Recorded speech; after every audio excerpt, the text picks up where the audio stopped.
Got to shake off the cobwebs. Welcome back to The Most Important Thing. I'm Danielle. And I'm Greg, and this is Winston. And together we're exploring family culture and leadership at home. Yes, we are. Happy 2026, everybody. Happy 2026. Yeah, it's been a while since we sat down here. Almost a month, actually. Yeah, we've been to New York and back with mostly great outcomes. That's right. Yeah, it was a lot of fun. We did all the things, all the touristy things. Yeah. Went to Rockefeller Center, saw the Radio City Music Hall, Rockettes, even did a horse-drawn carriage in Central Park, which I think part of me swore I would never do. Such a tourist thing to do, but it was actually really great. It was great. I loved that. Saw friends and family, went sledding. It was great. Seeing New York through the kids' eyes, right? That's it's very special. Yes, and I loved how both Hunter and Jade really felt at home there. The Me first too. night, Jade was like, "Mom, this feels like home." Right? So we'll be back. We will. And we came home to a Neufeld Only house. That's right. For the first time ever in Delray Beach, Yeah, it is just the Neufeld 5 humans and Uh-huh. one dog. that's right. So, if you didn't catch some of our December episodes, after 4 wonderful years with our full-time nanny, we made the decision to let her go in at the end of the year because Maverick is in full-time school now. Yep. And well, as Greg said to me this morning, it was time for us to grow up. Yeah. Yeah, I feel like an adult finally at the age of 41, not having anyone take care of the things for us. Yeah, but we're in the midst of a really big transformation. Not to sound super privileged, but it is. It's a big change for us because, well, almost every one of our workflows has shifted. Now, no longer am I saying this is what the kids are having for lunch this week, but never actually seeing what gets eaten and not, right? Right. Now there's this like immediate feedback loop. And it might seem small, but I'm just noticing all of these different things that are changing. Yeah. And I think the genesis of this episode is not about us not having a nanny. That would be a pretty weak material, but about what it means to be in a period of transition, right? Yeah, I like to call it transformation. Transformation. Yeah, because it really is an upgrade, right? In the sense that we are adulting now, you Yeah. and me, full time, and the kids are no longer babies, right? They really are no longer babies and they're able to take responsibility Yeah. in our home. If you're joining us for the first time in the new year, our kids are 8, 6, and 4, Hunter, Jade, and Maverick. And we live in Delray Beach, Florida, though we came from New York and are making this place our home. Yeah. And so I've started to call these types of phases, because we've been here before, our storming phase. And today we wanted to unpack for you really what we're thinking about during this storming phase. And so that whether you're in the midst of a big family transformation, such as changing jobs or a new baby is coming, or maybe you just had a lot of friction over the holiday break and want to reset in 2026, we want to invite you to lean into the upgrade, the transformation, and specifically what we are thinking about as far as our true north in the resiliency of the system during this time. So even when there are messy moments, which there are plenty of them, even more so right now, that we can feel confident knowing that the process is still sound. Yeah. Well said. Very well said. The process is sound.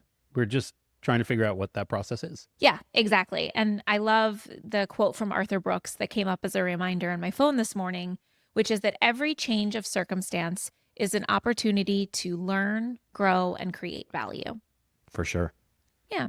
I mean, we've been here before, right? Right. Whether it was Jade's birth, which we've talked about, that where everything broke Yep. and the two of us had to huddle together, I would say on our back foot, right? Or whether we were running from COVID from Manhattan to rural Connecticut to here in Delray, multiple homes in the midst of growing a third baby in my Yeah. belly, right? There's a term that I like, which is AFGO, another effing growth Yeah. opportunity. That's a good one. And this is a positive one. This is one that we've been able to plan for and be proactive about. But it doesn't mean that there's still a lot of friction. Totally. I think you have helped me reframe the messiness, the turbulence, if you will. Mm, It's not a sign that things are breaking. It's a sign that things are changing hmm and that we need to lean into that change, lean into the turbulence. And that's really an opportunity for leadership. absolutely. And I think you know this about me and share it as well, which is that I am always going to ask us, where can we upgrade next? Yeah. Where is the place of growth? And when things start to get comfortable, that means we either need to have a new kid, need to take on a new business, need to let go of our nanny, fill in the blank. That Hmm.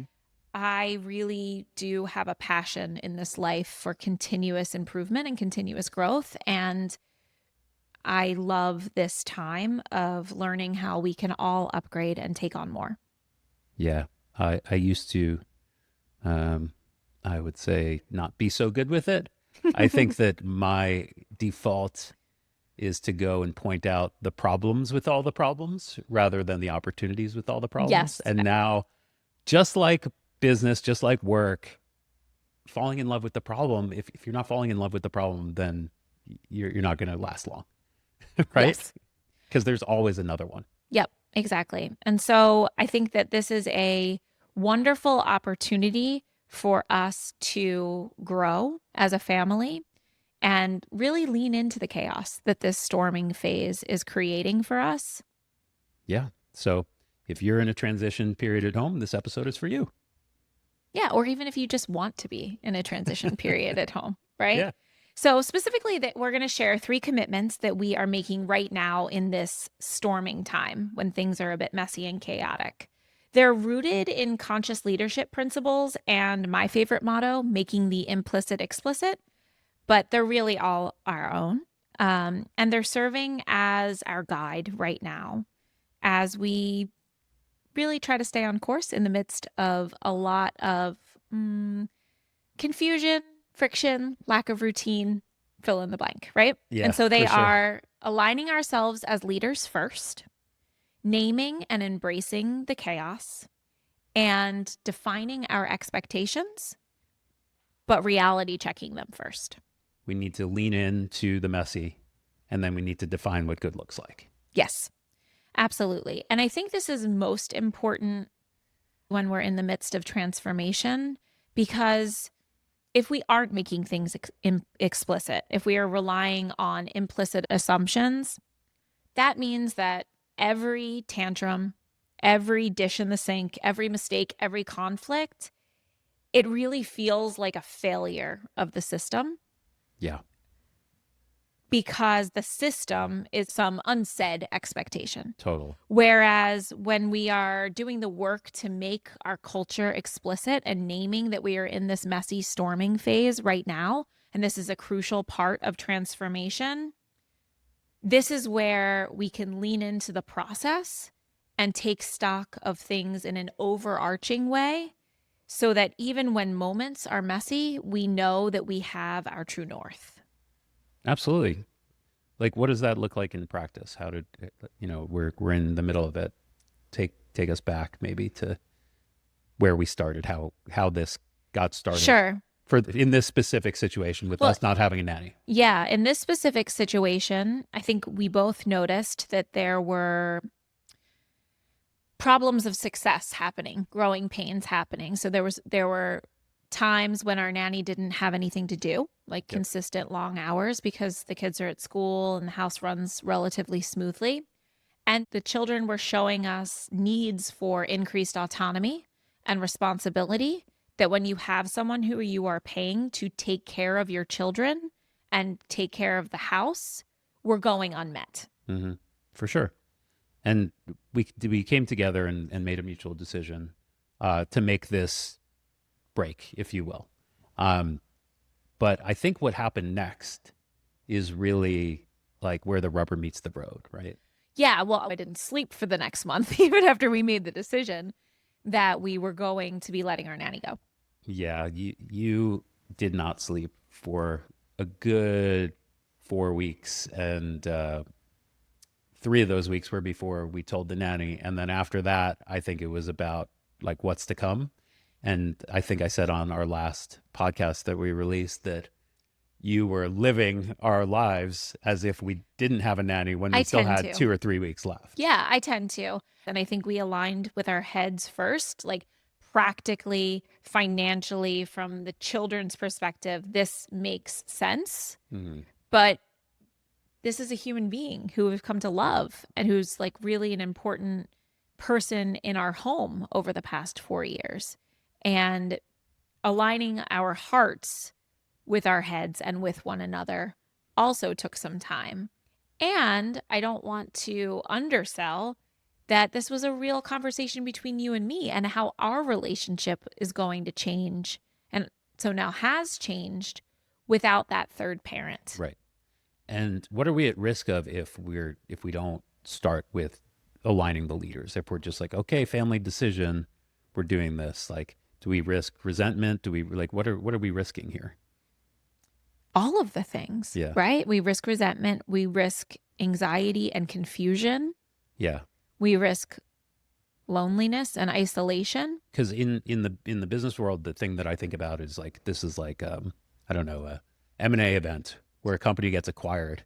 And so as soon as the company gets acquired, like what happens next? What the management does next is really important. But the company, the acquirees will know if the management is not aligned, like they can feel it, right? Sure. And our kids would certainly feel it Yes. if we weren't aligned and we didn't set the expectation that you and I needed to spend a lot of time talking before we involved the kids, which is exactly what we did. And I would say that this is actually like probably the first time that we've done that. So we're learning. Yeah. Because when Jade was born, thankfully Hunter was too little to really notice. She probably felt the friction, right? But we definitely, this caught us off guard. Yeah. Right? We didn't know that everything in our house was going to break. Moving from one child to two. Moving from one child to two. Yeah. And so now we've learned a bit from our past failings and Right. mistakes and said, you know what? We need to really align on what this means, especially for the two of us, and everything from who's taking out the trash and watering the plants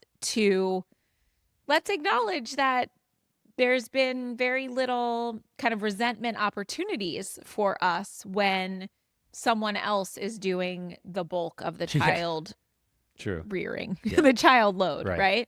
I would say more of the resentment opportunities were around the management of the child management. Yes, I think we've always held Right. space for them emotionally, but things like the pickup and drop off or who's cleaning their dishes, which now they are cleaning their own.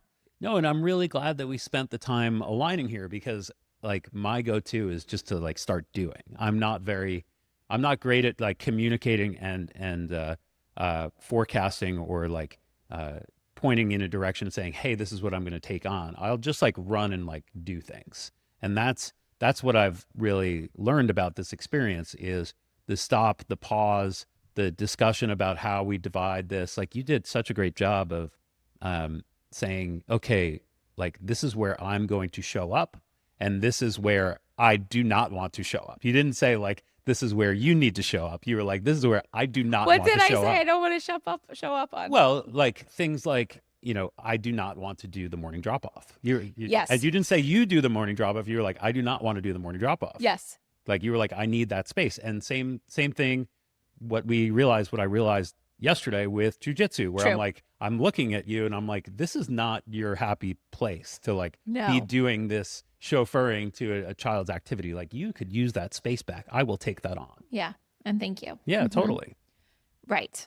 And so aligning ourselves as leaders first, I'm proud of us for getting that right this time.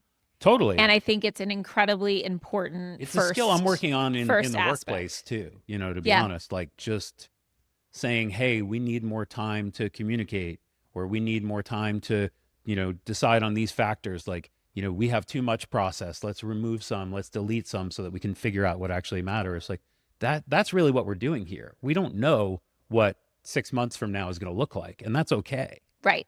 But we do know that you and I need to over communicate with each other, with the kids, and that starts with like making sure that our ducks are in a row before we even signal to the kids that anything's changing. Yes, exactly. But then you also are touching upon the second one, which is naming and embracing the chaos. So accepting between the two of us and then communicating when the time is right? Yeah. That we are in the storming phase. And so naming out loud to the children that you outgrew the need for a manager or a nanny, right? And so you've I been love that. promoted is the best way that I could figure out to kind of show them that this is a growth opportunity. Yeah. Not You see what she did there? She said, "You've been promoted to our 3 little children, and like you do not need a nanny anymore. Instead of we are getting rid of our nanny, you have to do the chores." Like that is right, because such that's a the first shift. thing that I like want to say, but I don't really think that that's not appropriate, right? Like that's not how I want to think about it. I really do want to think about it as a growth opportunity. This is like they are going to continue to grow, and I want to prepare the child for the path, Yeah. not prepare the path for the child. Right. That is a commitment that we have. And so things like we changed the alarm code and we let the kids choose what it would be, Mm-hmm. right? Because, well, it's a new circle of trust in the house. Yeah. Also, I gave Maverick a can opener and he was so excited. He's now the only child that knows how to use a can opener. But this was another idea that came to me around like giving them new skill sets and giving them different tools that they can master during this time of growth. For sure. Yeah, he's so excited that he knows how to use the can opener. Jade's like, what's a can? What's a can opener? She couldn't understand what he was saying. That's so funny. So funny. And then also yesterday we all rode our bikes to school. That was awesome. I mean, I like first thing in the morning is not the best time to catch me with like a new tweak on a routine because but I realize in the midst of the morning routine, quote unquote, that I had, I was going through the motions because that was the easy thing to do. And now I'm like, wait, I don't need to do this, or I can add this in, or I could. You're embracing the chaos. There's more room for awesome. play. And so we got to ride bikes to school, which I saw as such a hack because it skipped the car line at Maverick's school. That was amazing. Just like rode right up. And I saw it borderline hazardous, risky play, but so fun and exhilarating also. Yeah. Well, I realize now if we do that again, I can ride him the back way and it'll be much safer. Yeah, one day at a time. Street. We're figuring it out. But that's the key. I think one key aspect of naming and embracing the chaos is doing a lot of noticing and, dare I say, documentation, which really helps me personally. Yeah. I mean, our family meeting was long this weekend. Long. So much so Hunter was like, Mom, I think this is getting a little bit long. Yeah. And I'm like, I agree with you.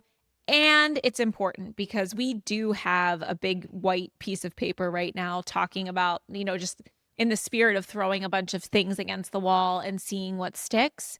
We are documenting a lot of the experiments that we're running and seeking feedback from the group on what we like and what we don't like and what we could possibly start adding into a potential routine down the line. So I don't know where she picked this up, but my wife now has a big poster board on our dining room table that is split into quadrants of, what is it?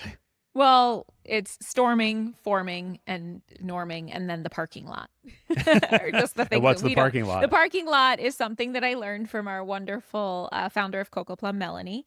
That is just, when the people are talking about things in group discussion and we have no idea where this one point should go, we put it in the parking lot for later. Ooh, yeah. I like that. Yeah. Is that like kind of like a miscellaneous bucket? So is that kind of like the too hard pile? Possibly. Cool. Possibly. But it's also not necessarily too hard, but probably just off topic. Right. So I think I'm really annoying right now in documenting, but I'm doing a lot of experimenting too. But that's what overcommunication is. Overcommunication is not just saying the same thing over and over. It's actually putting things in place and referring to those artifacts, if you will. Yes. Right? Yeah. So we've made a half dozen different recipes over the past week, and I'm actively seeking feedback on who likes them, how can we tweak them, what do you like about them? Speaking of which, guys, if you're interested, so Danielle used this as a hack to create an un-Christmas card.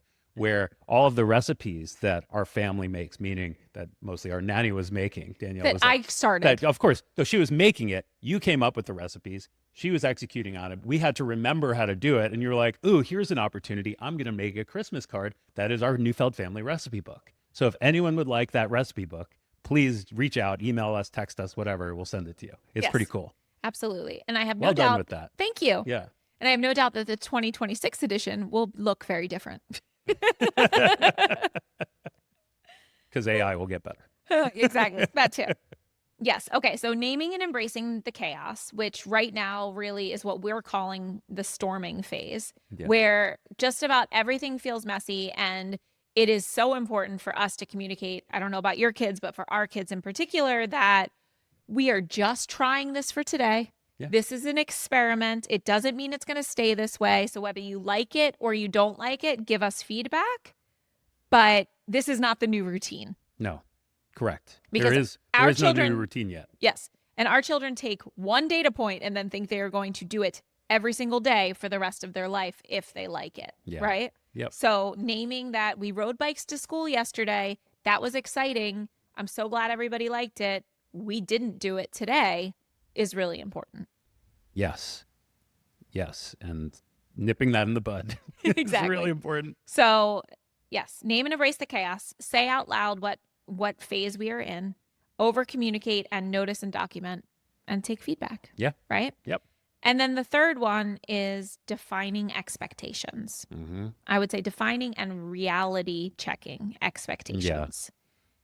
Well, life is full of expectations that go unmet. And I think that for the most part, as children, we probably think to ourselves, well, what we do when we make mom and dad happy is the best thing that we can do, right? Yeah. And that is not achievable because, like, the bar for us being happy should not be the expectation. What good looks like cannot be that subjective. And it's a really unsafe place if we create this environment where our kids think that making us happy is the goal, right? Right. Yeah. Especially because what makes me happy on day 7 of my cycle is very different than on day 21. She said it, not me. Right. And I think it goes the same for between the two of us. I mean, we had an example 2 days ago where where you were like, okay, I have to make this call. Is it okay if I make this call right now? Because it's like 4:30, 4:45. Yeah. And I was like, and you're like, I think I can be done by 5. And I'm like, oh no, fine. Like 5:15, 5:30, whatever you need. I got the kids. Don't worry. Go take your call. And then when you came back at like 5, She was like, you really shouldn't be doing calls this late. And I'm like, I agree with you.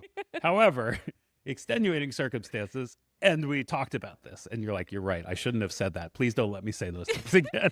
yeah. And so And no, and that's true. And that's very fair. no, but let's just be clear. What I said was I shouldn't have said, oh, no problem. Go take that call. Like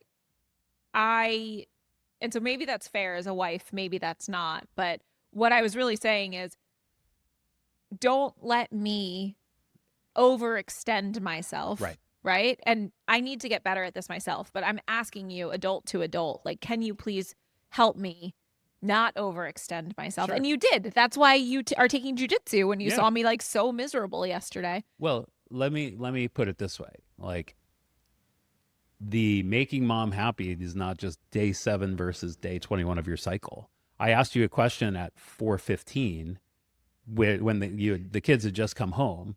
Yeah. And the answer to that question at 5 o'clock would have been dramatically different. If I was Sure. like, can I have 15 minutes? You'd be like, no, I need help now. Versus at 4:15, you're like, I got this. I know. So Yes. I think it's a great reminder to us that we need to define what good looks like. Yes. Well, and it goes right back to the over communicating and just naming that we're in the storming. That was my first afternoon with the kids without on a weekday. Right. Yeah. And so I really didn't know what I needed. And so I now know that when someone offers me help, I should probably take it, especially when it's you. Yeah. So the thing I want to think about around defining expectations is that I know that it's ironic, but I guess not that surprising because this has been my biggest blind spot, but it also was my biggest trigger as a child. So when we would have, my parents had a lot of dinner parties growing up, Mhm. and there was a lot of trepidation and anxiety in the home before a big dinner party, which I think is pretty normal. Um, and so I would be asked to do things like set the table or light the candles, put out the placemats, things like that. But I wouldn't necessarily know how it was supposed to be done. And a lot of times I would want to help, but it would look like I didn't because I didn't know how to do it properly. And I would get yelled at for not doing it properly. Yeah. And that was really hard for me as a kid. And I think there was a real disconnect in skill building there. And yet, especially, these past couple weeks, I realized that I have, particularly with Hunter as the oldest, but also with Jade and not really at all with Maverick yet, like expectations on how they should remember to push in their chair and put their plates in the dishwasher when I haven't set that expectation and set and made time to skill build with them. Yeah. And with each of them, because the way that each one does something is going to be most likely at a different level. Yes, absolutely. So what good looks like is not about making mom and dad happy. It's about this is what good looks like for you as an 8-year-old, as a 6-year-old, as a 4-year-old. And so we've been working more recently. I have definitely apologized to Hunter and to Jade for not making things more explicit, not making my expectations of them more explicit. Yeah. And we've been working on skill building as far as what we expect of them. And that has come alongside allowance, right? And Yeah. so this is something for another episode and that we're very new to, but we are trying allowance again. Yeah. I mean, it's low stakes, but it's good for them to feel like they're getting something, at least when we talk about the savings of not having full-time help. That's right. That some of that we can pass along to them. Yes, exactly. So, yeah, I think making clear to ourselves and then to the other members of our family what our expectations are in this time is really important. And of course, especially with you and between you and me, they can be subject to change, right? I actively want to seek feedback from you on whether or not my expectations are realistic and vice versa. Yeah, totally. They will have to submit all expenses by the end of the month, though. I think I could do that for them, unfortunately. Okay, great. So I think that's it. Those are really our 3 places that we are staying rooted and focusing on during this time of storming. Yep. So aligning ourselves as leaders first, naming and embracing the chaos, and defining and reality checking our expectations. Yeah. And when roles change, this is what every team is going to go through, right? So we're here to support our team, our family as a team, and really think about what they need in these moments, but being more than anything observant and nimble and ready to write down new things in the 4 quadrants as they show up, as opposed to this is what the new normal looks like week 2 of not having. Which we just can't do right now. Exactly. Yes. Which we cannot do. So if you walk into our house right now, you might see a sink that's full of dishes, right? Or hear a debate about allowance because there's already been some active ones. And honestly, you might catch us in the middle of a storm, right? But I don't think that you will see us panicking because we know that this turbulence is a sign of a system, not one that's failing, but one that's priming for growth, right? And ultimately, the storming is just a phase, but like soon enough, we'll have our routine set. Yeah. But right now, we're building the muscle for future times of transformation. And it's so important to me that we work together and build connection during this time, align our heads and hearts, name the chaos, and be realistic about our expectations so that we can know when there is a future upgrade opportunity, whether that's because a loved one is falling ill or somebody's going to college, that we know how to be in these moments and how to stay grounded even when there's a lot of chaos around us. If we follow what we've done here, we're going to be okay. Yes, absolutely. So thank you, everybody, for listening. We hope that you can take away some ideas to put into practice in your home as you are transforming. And happy 2026. Yeah, it's going to be a great year. That's right. Love you, Goosey. Love you, Goosey. Hey, guys, if you're still here, you're definitely our kind of person. Thanks for spending this time with us on the most important thing. If this episode resonated with you, we'd love for you to follow us wherever you get your podcasts and share it with someone else building family culture on purpose.